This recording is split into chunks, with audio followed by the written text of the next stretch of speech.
Kentucky is recognized for 3 minutes. Thank you, Chairman Cole. Mr. Speaker, I rise today to support House Resolution 918.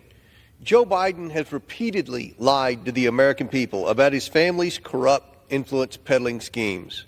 He told the American people he never spoke to his son about his family's business dealings.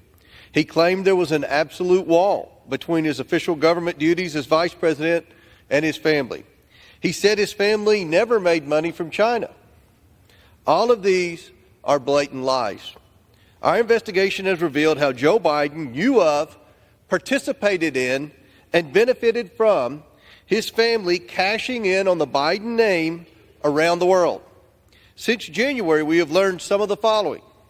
The Bidens created 20 shell companies, most of which were created while Joe Biden was vice president.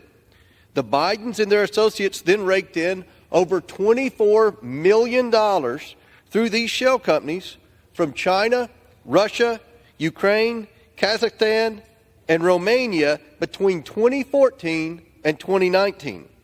At least 10 members of the Biden family have benefited or participated in these schemes. The Bidens layered these payments through their bank accounts to hide the sources of the money.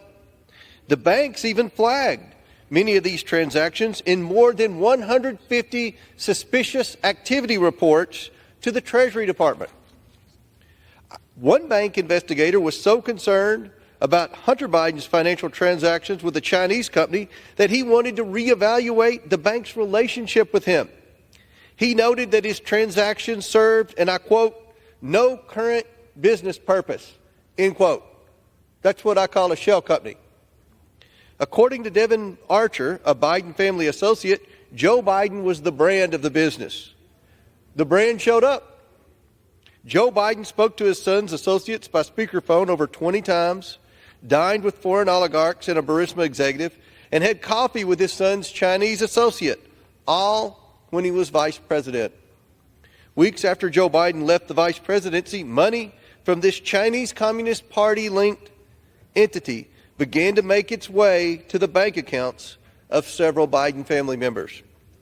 Based on one Biden associate's interview with the FBI, these payments were sent to the Bidens as a, quote, thank you. Ask any Justice Department public corruption investigator about the importance of payments received after one leaves public office. It's a hallmark of corruption. We are now at a pivotal moment in our investigation. We will soon depose and interview several members of the Biden family and their associates about these influence peddling schemes. But we are facing obstruction from the White House. The White House is seeking to block key testimony from current and former White House staff.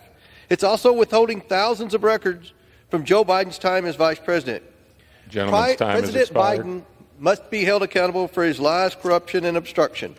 I urge my colleagues to support this important and necessary resolution. I yield back.